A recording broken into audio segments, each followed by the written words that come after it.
Hello everyone. तो आज की इस वीडियो में हम डिस्कस करने वाले हैं चैप्टर 15 सीआरपीसी में, और इसमें सेक्शन 200 से लेकर के सेक्शन 203 तक चैप्टर 15 में बताया है। ठीक है, तो इसमें हम अच्छे से जानेंगे कंप्लेंट्स टू मजिस्ट्रेट, मतलब कि डायरेक्टली किसी भी पर्सन के द्वारा कंप्लेंट की जाती है बिफोर द मजिस्ट्रेट। ठीक है, तो इसमें इसके प्रोसीजर को जानेंगे हम। तो इसमें किस तरह से कंप्लेंट की जाएगी, कब कोर्ट इसमें, कौन सी कोर्ट इसमें कॉग्निजेंस ले सकती है। ठीक है, इसके पूरे प्रोसीजर को हम इसी चैप्टर 15 में जानेंगे। तो चलिए शुरू करते हैं। शुरू करने से पहले आप अपने पास सीआरपीसी का बेरेक्ट ले लीजिए, जिसमें हम बेरेक्ट लैंग्वेज डायरेक्टली पढ़ेंगे। आपके बेरेक्ट लैंग्वेज के कॉन्सेप्ट भी क्लियर होंगे। तो चलिए शुरू करते हैं। सेक्शन 200 बात करता है एग्जामिनेशन ऑफ कंप्लेनेंट, मतलब कि जो कंप्लेनेंट है उसका एग्जामिनेशन किया जाता है। कब किया जाएगा, इसमें प्रोसीजर बताया है। A magistrate taking cognizance of an offence on complaint shall examine upon oath and complainant and the witness present, मतलब कि जो कंप्लेंट की जा रही है किसी पर्सन के द्वारा, ठीक है,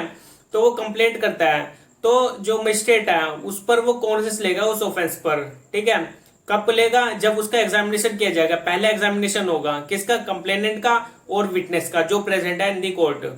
तो उनका एग्जामिनेशन लेने के बाद कोर्ट उसमें कॉग्निजेंस लेता है। If any and the substance of such examination shall be reduce to writing, और जो वो सब्सटेंस है, ठीक है, एग्जामिनेशन जब लिया जा रहा है विटनेस और कंप्लेनेंट का, उसके सब्सटेंसेस को इन रिटर्न किया जाएगा। ठीक है, इन राइटिंग रिड्यूस किया जाएगा, और उस पर shall be signed by the complainant and the witness, और उस पर साइन होंगे कंप्लेनेंट के और विटनेस के, और ऑल्सो बाय द मजिस्ट्रेट, और उस पर मजिस्ट्रेट के भी सिग्नेचर होंगे। ठीक है, तो इसमें यही है कि एग्जामिनेशन किस तरह से किया जाएगा। और इसमें एक प्रोवाइजो बताया है, provide that when the complainant is made in writing, में बताया कि जो कंप्लेंट करता है कोई भी पर्सन इन राइटिंग, तो मजिस्ट्रेट को नीड नहीं है कि वो एग्जामिन करे। Magistrate need not examine the complainant and the witness. ठीक है, तो अगर कंप्लेंट की जा रही है इन राइटिंग तब, और अगर जो ओरली की जा रही है कंप्लेंट, तो उसके बेस पर मजिस्ट्रेट उसका एग्जामिनेशन करेगा। ठीक है, तो उसमें ए और बी पॉइंट बताया कि कब मजिस्ट्रेट की नीड नहीं है कि वो एग्जामिन करे कंप्लेंट एंड विटनेस को। ए पॉइंट बताता है इफ अ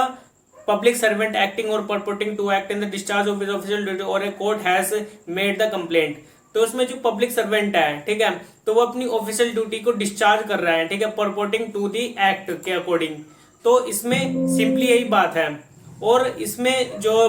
ऑफिशियल ड्यूटी कर रहा है और एक कंप्लेंट हैज बीन मेड, ठीक है, और एक कोर्ट, ठीक है, तो उसमें कोर्ट कंप्लेंट बनाती है, ठीक है, जो भी कंप्लेंट कर रहा है, तो किसके ब्याह पर होगा, पब्लिक सर्वेंट के ब्याह पर। और इसमें बी पॉइंट है, if the magistrate make over the case for inquiry or trial to another magistrate under section 192, जैसे कि हमने सेक्शन 192 में बताया था कि चीफ जुडिशियल मजिस्ट्रेट अपने सबऑर्डिनेट मजिस्ट्रेट को क्या करता है, मेक ओवर कर देता है केस को for the trial and inquiry.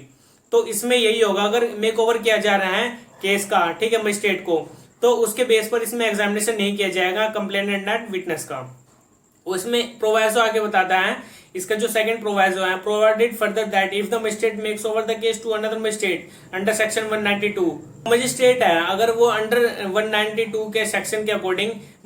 Make over कर रहा है केस को to another magistrate after examining and complaint and the witness, ठीक है, तो उसमें जो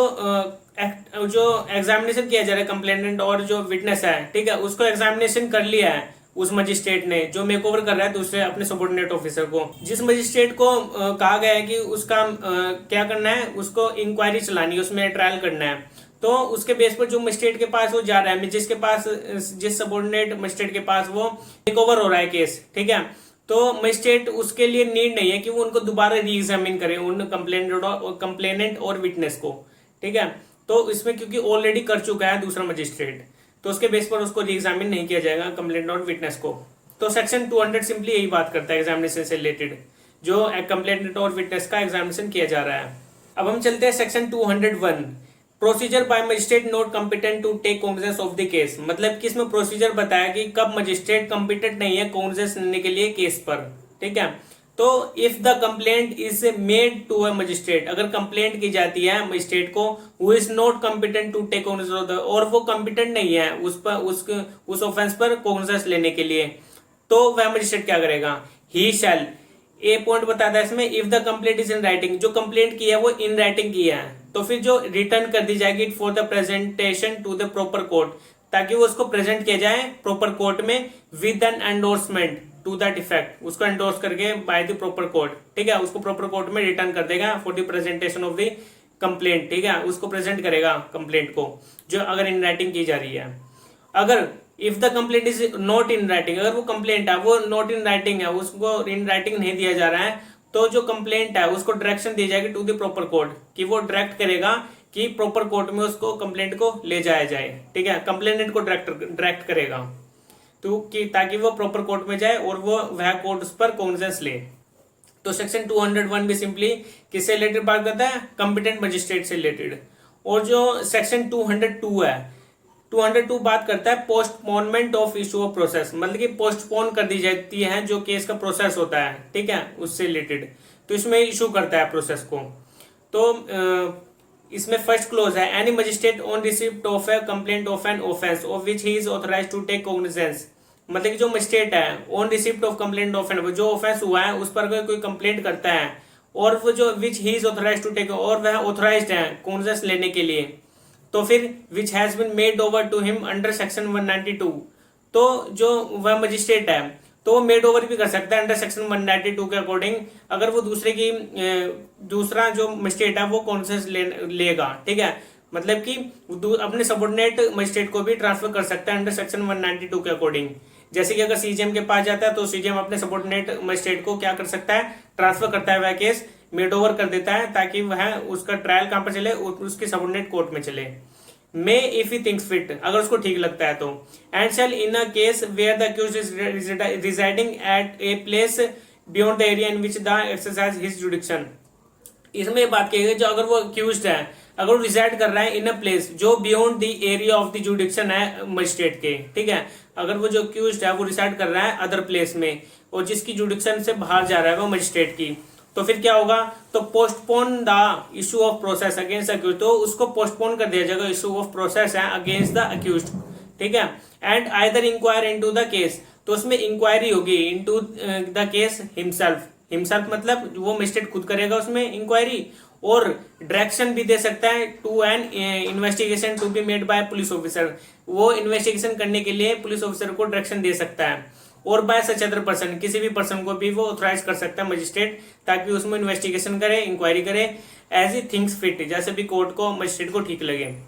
for the purpose of deciding whether or not there is sufficient ground for proceeding, जैसे भी उसको डिसाइड करने पर जैसे भी सफिशिएंट ग्राउंड लगता है, और not there is sufficient ground for proceeding, अगर उसको जो सफिशिएंट ग्राउंड नहीं लगता उस प्रोसीडिंग में, ठीक है, डिसाइड करने पर, तो फिर मजिस्ट्रेट क्या करेगा उसमें, provide that no such direction for investigation shall be made, तो उसके केस में मजिस्ट्रेट फर्दर इन्वेस्टिगेशन के लिए नहीं कहेगा नो सच डायरेक्शन, ठीक है, no such direction for investigation shall be made. तो इसमें ए और बी जो पॉइंट है वो बताता है, where it appears to the magistrate that the offence complaint of his or triable exclusive by the court of session, अगर मजिस्ट्रेट को ये अपीयर होता है जो कंप्लेंट है, ठीक है, अगर वो कंप्लेंट जो की गई है ऑफेंस से रिलेटेड जो भी ऑफेंस हुआ है, अगर वो ट्रायबल है किसी एक्सक्लूसिव कोर्ट ऑफ सेशन में, तो फिर वो जो कहां पर चलेगा, वो कोर्ट ऑफ सेशन में चलेगा उसका ट्रायल, तो उसमें इन्वेस्टिगेशन की डायरेक्शन नहीं दे सकता मजिस्ट्रेट उसके बेस पर, ठीक है। वो जिसमें बी पॉइंट है, where the complaint has not been made by a court, जो कंप्लेंट नहीं की जा रही है by a court, unless the complaint and the witness present have been examined on oath under section 200, जो कि कंप्लेंट और जो विटनेस थे जो भी कर रहे हैं, ठीक है, कंप्लेंट, अगर उनको एग्जामिन नहीं किया गया ऑन ऑथ अंडर सेक्शन 200, तो उसके बेस पर उनका पहले एग्जामिनेशन किया जाएगा, तब जाकर कोर्ट उनकी कंप्लेंट आगे उस पर क्या लेगी, कॉग्निजेंस लेगी, ठीक है। इसमें बी पॉइंट में ये है, ठीक है। तो इसमें प्रोवाइडर सिंपली ये बात की कि डायरेक्शन नहीं देगी इन्वेस्टिगेशन के लिए, कब, अगर जो कंप्लेनेंट है जो विटनेस है अगर उनका एग्जामिनेशन नहीं हुआ है अंडर सेक्शन 200, और मजिस्ट्रेट को ये अपीयर होता है कि उसका जो ट्रायल है वो कहां पर चल रहा था, कोर्ट ऑफ सेशन में, तो फिर उसके बेस पर वो डायरेक्शन नहीं देगी इन्वेस्टिगेशन से रिलेटेड मजिस्ट्रेट, ठीक है, जैसे कि अभी हमने ऊपर पढ़ा था। अब हम चलते हैं इसके सेकंड क्लोज में, in an inquiry under subsection 1, जो भी इंक्वायरी की जा रही है अंडर सबसेक्शन 1, जैसे कि अभी हमने बताया, the magistrate may if he thinks fit take evidence of witnesses on oath, तो मजिस्ट्रेट क्या करेगा, उसको जैसे भी ठीक लेगा वो एविडेंस लेगा ऑफ विटनेस ऑन ओथ, जो कि विटनेस होगी उनको ओथ पर लेगा, ठीक है, एज एविडेंस। और इसमें जो प्रोवाइड जो है वो बताता है, provide that if appears to the magistrate that the offence complaint of a triable exclusive by the court of session. अगर मजिस्ट्रेट को ये लगता है कि जो ऑफेंस हुआ है, ठीक है, वो ट्राइबल है by the court of session, तो मजिस्ट्रेट क्या करेगा, he shall call upon the complainant to produce all his witness and examine them on oath. तो वो जो कोर्ट जो मजिस्ट्रेट है, ठीक है, जिसके पास भी वो ट्रायल चल रहा है, तो वो कंप्लेनेंट को बुलाएगा और जो विटनेस है उनको, ताकि उनको एग्जामिन किया जाए ऑन ओथ, तो और उनको प्रोड्यूस करने के लिए कहेगा विटनेसेस को भी, ठीक है, फॉर द एग्जामिनेशन। तो उनको ऑन ओथ क्या किया जाएगा, उनका एग्जामिनेशन किया जाएगा।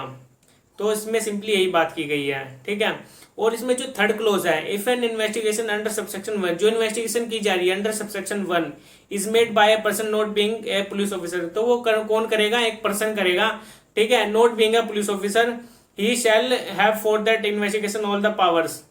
तो इसमें जो इन्वेस्टिगेशन अंडर सबसेक्शन 1 करेगा, कोई भी पर्सन कर सकता है, police officer, he shall have for that investigation all the powers conferred by this code on an officer of police station except the power to arrest without warrant. तो इसमें police officer के पास जो police station का जो officer in charge होता है, ठीक है, उसके पास सभी पावर होती है इन्वेस्टिगेशन से रिलेटेड, लेकिन उसको पावर नहीं अरेस्ट करने के लिए, ठीक है, उसको विदाउट वारंट अरेस्ट नहीं किया जाएगा, उसको पहले अरेस्ट वारंट लाना होगा कोर्ट से, तब जाकर वह उस पर्सन को अरेस्ट करेगी। लेकिन हाँ, अगर वो कॉन्सेबल ऑफेंस हो रहा है, ठीक है, तो उसके बेस पर पुलिस कर सकते हैं उसको विदाउट वारंट, ठीक है, जैसे कि हमने सेक्शन 41 में, ठीक है, जो भी अरेस्ट टू पर्सन से रिलेटेड जो हमारा चैप्टर था उसमें डिस्कस किया था, वैसे ही।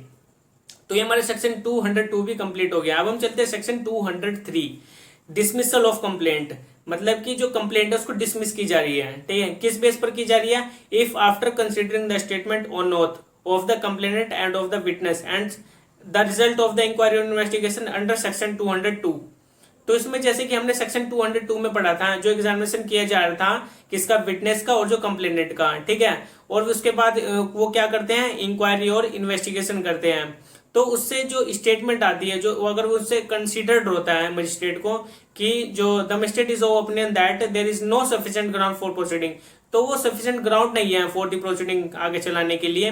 तो जो मजिस्ट्रेट है वो क्या करेगा, he shall dismiss the complaint, तो वो कंप्लेंट को डिसमिस कर देगा। And in every such case he shall briefly record his reason for shooting, तो वो ब्रीफली रीजंस देगा, रिकॉर्ड करेगा अपने रीजन मजिस्ट्रेट कि वो कंप्लेंट है जो उसको डिसमिस क्यों की जा रही है, ठीक है। तो इसमें अपने सभी ग्राउंड्स बताएगा मजिस्ट्रेट भी कि किस बेस पर उस